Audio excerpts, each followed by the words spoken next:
अब हम लोग देखते हैं कि टेम्परेचर क्या है, टेम्परेचर मेजर करने के तरीके क्या है, ठीक है, टेम्परेचर का स्टैंडर्ड डेफिनेशन क्या है। और यहां पे आपको बहुत सी चीजें ऐसी देखने को मिलेंगी कि मतलब आपको सोच लेंगे कि ये क्या है। देखिए टेम्परेचर को आपने क्या सुना होगा, अगर टेम्परेचर के डेफिनेशन को देखा हो तो आपने सुना होगा it is measure of degree of hotness और कोल्डनेस।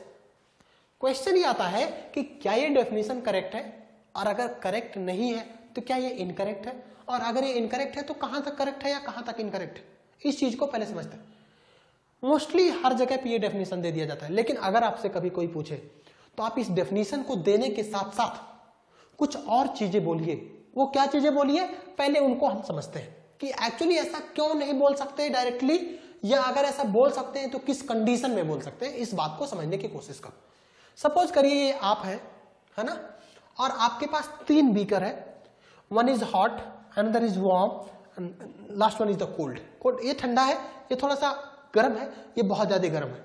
ओके, आपने हाथ डाला इसमें, आपने हाथ डाला, आपने कहा ये बहुत गर्म है, इसको डाला थोड़ा सा गर्म है, इसको डाला ठंडा है। आपने क्या कहा कि सर ये हॉट है, ये वार्म है, ये कोल्ड है। बढ़िया, आपके दिमाग में क्या आया, आपके दिमाग में आया सर इसका टेम्परेचर ज्यादा, इसका टेम्परेचर ज्यादा, इसका टेम्परेचर बीच में से T1, दिस इज T2, इसका टेम्परेचर सबसे कम, meaning T1 is more than T2 is more than T3। बोलो, ये आपके दिमाग में आया होगा ना। अरे यार हर किसी के दिमाग में आएगा, सिंपल सी बात है। तो इसका मतलब सर जो ये डेफिनेशन दिया हुआ है सही है। मैंने ये नहीं कहा था कि ये गलत है, मैंने कहा था कि ये ऐसा डेफिनेशन है जो आपको कंफ्यूजन क्रिएट कर सकता है। तो सही, गलत नहीं है, लेकिन ये फिजिकल सिग्निफिकेंस देता है, मतलब कि आप टच करके देख सकते हैं। लेकिन मैंने अगर आपसे पूछा कि बच्चा ये बताओ T1 की वैल्यू क्या है, आप कहोगे नहीं पता सर, नहीं पता मुझे, लेकिन ये मैं कह सकता हूं ये हॉट है तो इसका टेम्परेचर ज्यादा होगा, इसका टेम्परेचर ज्यादा होगा। हाँ अच्छा, यानी कि एक परेशानी ये आ गई कि मैं किसी चीज को छू के उसका टेम्परेचर नहीं बता सकता। इस डेफिनेशन में ये कहीं नहीं लिखा है कि ये आपको टेम्परेचर की वैल्यू दे देगा, ना दे पाएगा। ये आपको सेंसिटिविटी दे देगा कि वो हॉट है कि कोल्ड है कि वार्म है, लेकिन उसकी वैल्यू नहीं दे पाएगा। आप तब भी खुश हुए कि सर देखो बहुत बड़ी परेशानी तो नहीं है इस डेफिनेशन के साथ, और डेफिनेशन तो कह भी रहा है कि ये मेजर है, वैल्यू नहीं देगा। एक तो ये लिमिटेशन आपकी बात समझ में आई, लेकिन सर बहुत इंपॉर्टेंट डेफिनेशन समझ में आ गया कि सर ये अगर हॉट होगा, ये कोल्ड होगा, ये वार्म होगा, तो मैं कह सकता हूं कि ये वाला गर्म है, ये वाला ठंडा है, ये वाला बीच में है। इतना भी आसान नहीं है इस वाले कंडीशन में ऐसा हुआ माय डियर, क्योंकि मैंने अज्यूम किया है कि इसके अंदर पानी पानी पानी भरा हुआ है, या कोई एक सब्सटेंस है जो, अब ऐसा नहीं कि इसमें पानी है, इसमें अल्कोहल है और इसमें पेट्रोल है, नहीं, तीनों में एक है।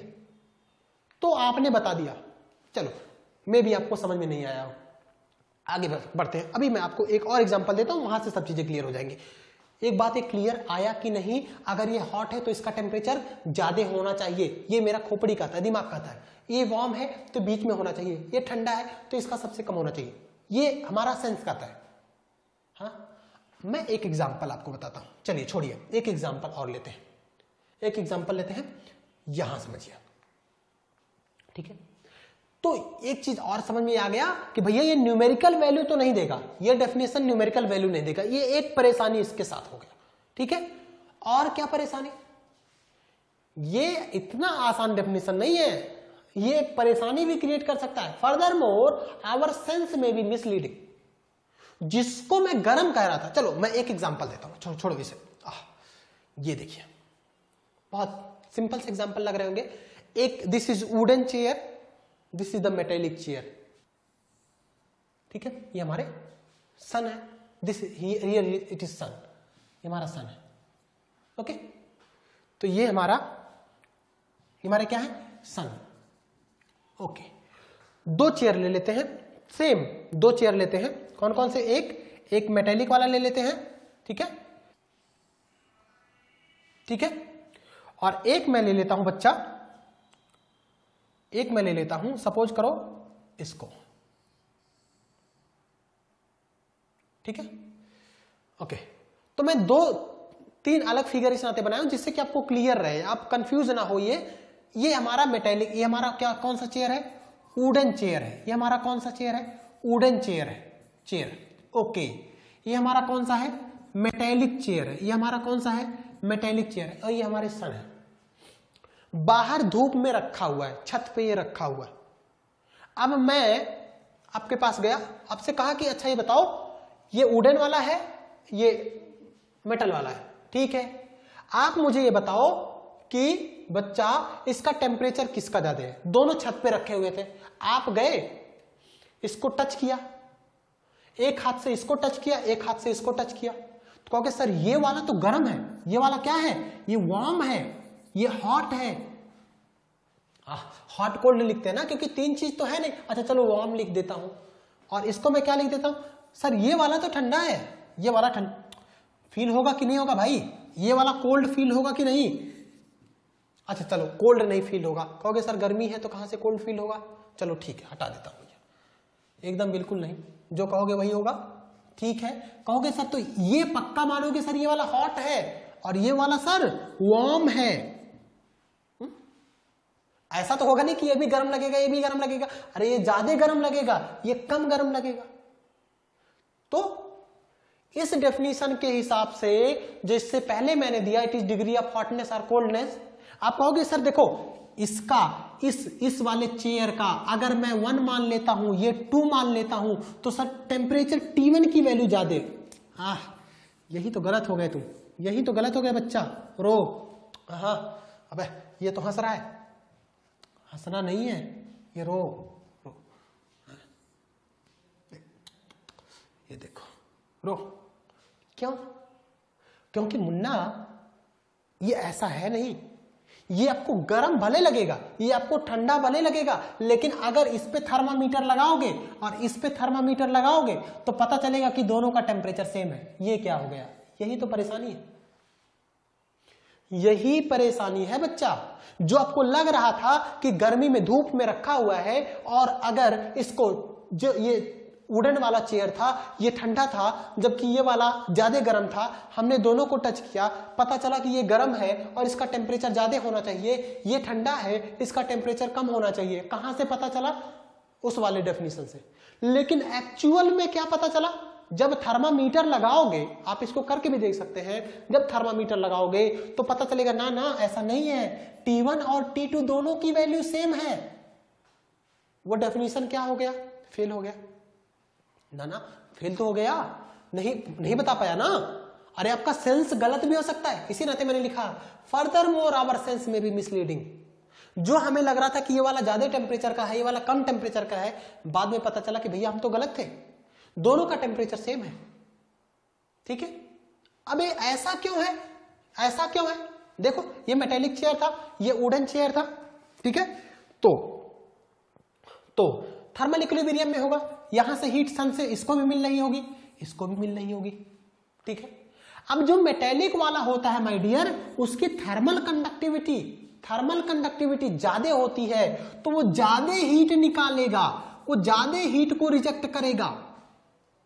और इसकी थर्मल कंडक्टिविटी वुडन चेयर की कम होती है। लकड़ी है ना यार, ये मेटल है, मेटल की थर्मल कंडक्टिविटी ज्यादा होती है, वुडन का कम होता है, तो ये कम हीट निकालेगा, ये कम हीट निकालेगा। सपोज करो ये 3 यूनिट निकाल रहा था, ये 4 यूनिट निकाल रहा था, तो ये 2 यूनिट निकाल रहा है, ये दो डंडे निकाल रहा है, ठीक है, ये 2 डंडे निकाल रहा है। अच्छा तो हाथ से क्या मेजर कर रहे थे, टेम्परेचर की हीट, टेम्परेचर नहीं मेजर कर सकते, हीट मेजर कर रहे थे। जो एक्चुअल में आपको लग रहा था वो हीट था, वो टेम्परेचर था ही नहीं, वो टेम्परेचर, अरे यार इससे ज्यादा हीट निकल रहा था, आपने हाथ लगाया गर्म लग रहा है, इससे हीट कम निकल रहा था, इसका हाथ लगाया, तो दैट यू आर सेंसिंग, जो आप सेंस कर रहे हो that is not the actual temperature, that is rather that is heat you are sensing. अब बात आती है कि सर तब तो उन्होंने जिसने ये डेफिनेशन लिखा वो उन्होंने सही नहीं किया, ऐसा नहीं है, उन्होंने डेफिनेशन लिखा लेकिन कुछ कंडीशन के साथ लिखा। अगर ये भी मेटेलिक है, ये भी मेटेलिक होता, ये भी स्टील का है, ये भी स्टील का होता, और अगर इसका ये हॉट होता और ये थोड़ा सा ठंडा होता तो इसका टेम्परेचर 100% ज्यादा होता, इसका टेम्परेचर कम होता। मतलब क्या हुआ? मतलब ये हुआ, उस डेफिनेशन को लगाओ, लेकिन ध्यान रखो कि जिस बॉडी के लिए लगा रहे हो वो बॉडी चेंज नहीं करनी चाहिए। एक ही तरह की बॉडी हो, बॉडी एक ही तरह की हो, फिर आपको जो हॉट लगेगा उसका टेम्परेचर ज्यादा मिलेगा, जो कोल्ड लगेगा उसका टेम्परेचर कम मिलेगा, है ना? क्लियर है वो? क्योंकि सर ये वाला कॉन्सेप्ट समझ में नहीं आया, आगे बताऊंगा जीरोथ लॉ ऑफ थर्मोडायनेमिक्स, और नहीं तो अभी भी देख लो, थोड़ा सा बस टाइम लगेगा, इसमें कुछ नहीं है। इसका टेम्परेचर मैंने मान लिया TA है। अब सन का टेम्परेचर, अरे नहीं भैया, सन का टेम्परेचर तो बहुत ज्यादा होगा। एटमॉस्फेयर का टेम्परेचर एटमॉस्फेयर के टेम्परेचर के बराबर होगा। सन का टेम्परेचर तो बहुत ज्यादा अलग है, यहां से जो हीट आ रही है इसका टेम्परेचर वही होगा जो यहां पे पहुंचेगा। Okay fine. तो आप कहोगे सर देखो, अगर ये दोनों थर्मल इक्विलिब्रियम में है, इनका भी थर्मल इक्विलिब्रियम में है। थर्मल इक्विलिब्रियम का मतलब ये टेम्परेचर बराबर होगा, ये टेम्परेचर इसको मैं मान ले रहा हूं TW वुडन चेयर, इसका मान ले रहा हूं TM मेटेलिक चेयर। तो कहोगे सर देखो TW यहां के आने वाले टेम्परेचर के बराबर होगा, ये अगर तीसरा बॉडी A है, ठीक है। अब इसका मतलब ये नहीं कि सन के टेम्परेचर के बराबर होगा, उतना भाई उतना तो हीट आ ही नहीं रही ना, जो रेज आ रही है उनके टेम्परेचर को देखो, ठीक है सर। ये दोनों भी बराबर होंगे तो TA बराबर T मेटल, ठीक है। तो ये दोनों भी बराबर होंगे कि नहीं होंगे? अरे यार देखो ना, TW बराबर TA एंड TA बराबर TM, तो TA खत्म हो गया तो TW बराबर TM भी होगा। इसका मीनिंग ये हुआ कि जो ये वुडन वाला चेयर होगा और मेटल वाला चेयर होगा, इन दोनों का टेम्परेचर भी सेम होगा, एक्चुअल में टेम्परेचर सेम होगा, भले हम उसको सेंस नहीं कर पाए। तो हमें यह पता चला कि जो डेफिनेशन वहां पे दिया गया है वो ठीक तो है, मैं ये भी नहीं कह सकता कि गलत है, लेकिन कुछ कंडीशन है कि जिनको हम लोग सेंस कर रहे हैं वो सेम मटेरियल के होने चाहिए, तो हम एग्जैक्टली बता सकते हैं कि कौन ज्यादा टेम्परेचर है, किसका टेम्परेचर कम है। लेकिन तब भी ये नहीं बता सकते कि वैल्यू कितना है, वो सेंस करेगा वैल्यू नहीं दे सकता, सेंस करेगा वैल्यू नहीं दे सकता। I think it will be very clear to you. Okay, यही सेम कंडीशन बताओ, सेम कंडीशन बताओ सर, ये कंडीशन अगर ठंडी में होता तो रात में जाओ कहीं पे ठंडी जगह पे, कोई वुडन चेयर पे बैठना पसंद करेगा? बिल्कुल। कोई मेटेलिक चेयर पे, ठंडी में कोई मेटेलिक चेयर पे बैठना पसंद नहीं करेगा। क्यों? क्योंकि ठंडी में, ये तो गर्मी का दिन की बात किया, ठंडी में यही जो मेटेलिक चेयर है ये कोल्ड होगा। कोल्ड क्यों होगा सर? हीट को एब्जॉर्ब कर रहा है माय डियर, हीट को एब्जॉर्ब कर रहा है। हीट को एब्जॉर्ब कर रहा है क्या? ना, हीट को रिजेक्ट कर रहा है। बॉडी है बाहर का, मतलब उसका बॉडी का सपोज करो कोल्ड, इस चेयर का टेम्परेचर ज्यादा है, एटमॉस्फेयर का टेम्परेचर कम है क्योंकि ठंडी है, तो अपनी हीट को रिजेक्ट करेगा, तो उसका खुद का टेम्परेचर कम होता जाएगा। और थर्मल इक्विलिब्रियम में सिस्टम और सराउंडिंग दोनों का टेम्परेचर बराबर होगा। आगे हम लोग देखते हैं। लेकिन ठंडी में आपको क्या महसूस होगा? जो हमारा मेटल वाला है, मेटेलिक चेयर है, वो ठंडा होगा, जबकि वुडन वाला चेयर हमारा थोड़ा सा गर्म होगा। तो क्या दोनों का टेम्परेचर अलग अलग है? क्या ये वुडन वाला का टेम्परेचर ज्यादा है, इसका टेम्परेचर कम है? नहीं माय डियर, ऐसा कुछ नहीं, दोनों का टेम्परेचर सेम है। लेकिन हम सेंस क्या कर रहे हैं? हीट को सेंस कर रहे हैं। इसका थर्मल कंडक्टिविटी ज्यादा है तो ये ज्यादा तेजी से हीट को निकालेगा, इसकी थर्मल कंडक्टिविटी कम है तो ये कम तेजी से हीट को निकालेगा। और हमें ऐसा महसूस करेगा कि ये ज्यादा है, ये ज्यादा ठंडा है, ये कम ठंडा है, इसका टेम्परेचर कम है या इसका टेम्परेचर ज्यादा है, या वाइस वर्सा। लेकिन एक्चुअली में दोनों का टेम्परेचर क्या होगा? सेम होगा। तो दोनों कंडीशन में मैंने बता दिया। गर्मी में मेटल वाला ब्लॉक आपको गर्म लगेगा, वुडन वाला ब्लॉक आपको ठंडा लगेगा। लेकिन ऐसा नहीं है, दोनों का टेम्परेचर सेम है। ठंडी में मेटल वाला ब्लॉक आपको ठंडा लगेगा, मेटल वाला चेयर आपको ठंडा लगेगा, लेकिन वुडन वाला चेयर आपको उतना ठंडा नहीं लगेगा। लेकिन दोनों का टेम्परेचर क्या है? सेम है। दोनों का टेम्परेचर क्या है माय डियर? बिल्कुल सेम है। ठीक है, okay. So here I am written for example, जैसे मैंने यहाँ पे लिखा कि हमारा गलत भी सोच सकते हैं, गलत भी हो सकता है। ये कैसे हो सकता है गलत? ये लिखा है मैंने एग्जाम्पल, जो वही आपको अभी समझाया है कि a metal chair for example will feel much colder than wooden one even when both are at the same temperature। दोनों का टेम्परेचर सेम होगा तो भी आपको ऐसा लगेगा कि मेटल वाला ज्यादा ठंडा है। किस में? ठंडी के दिन में। ये वाला थोड़ा सा रिलेटिवली वार्म है। क्लियर है? तो अब परेशानी ये हुई कि सर अब इसका एग्जैक्ट डेफिनेशन कुछ दो, ठीक है?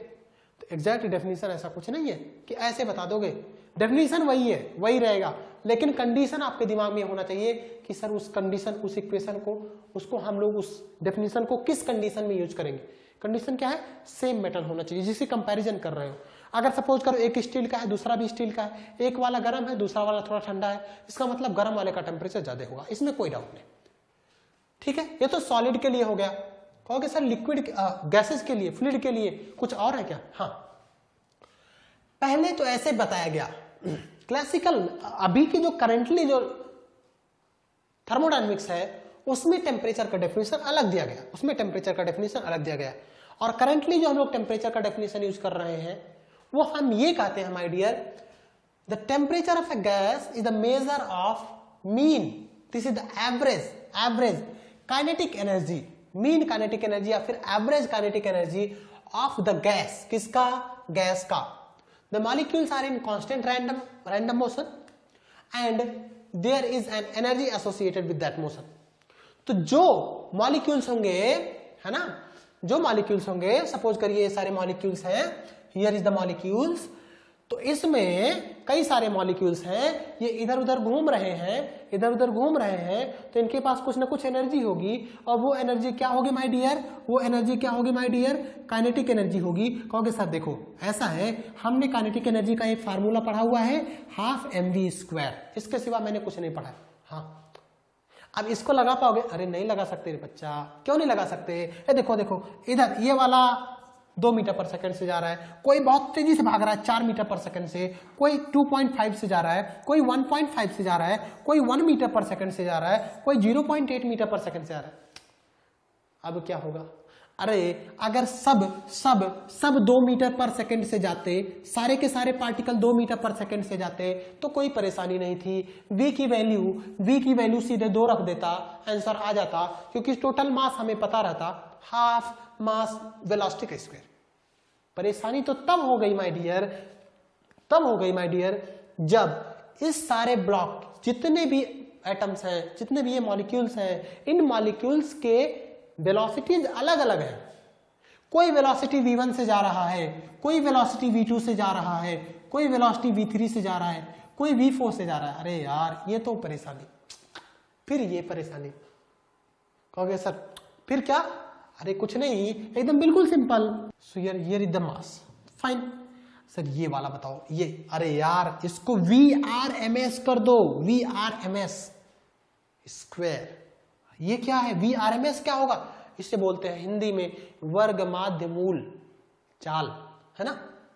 इंग्लिश में क्या बोलते हैं? Root mean square. R stand for root, M stand for mean, S stand for square. Root mean square, V stand for velocity. Root mean square velocity, root mean square velocity. तो VRMS की value अब मुझे पता होनी चाहिए। अगर मैं इस एक्सप्रेशन को यूज करना चाहता हूं तो VRMS की वैल्यू मुझे पता होनी चाहिए।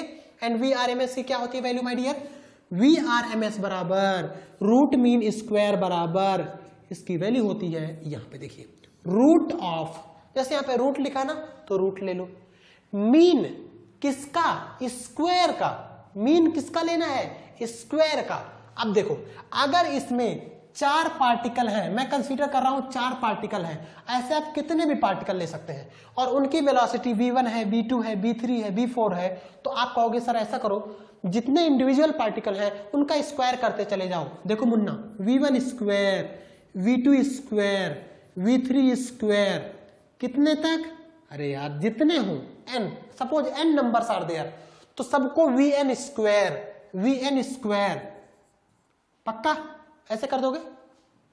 ये तो स्क्वायर हो गया। अब इसका मीन लो, पहले स्क्वायर करो, मीन लो।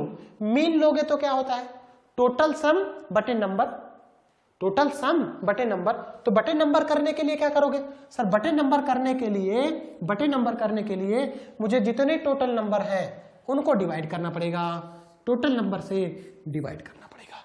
और ये हो गया मुन्ना, ये हो गया VRMS, root mean square velocity.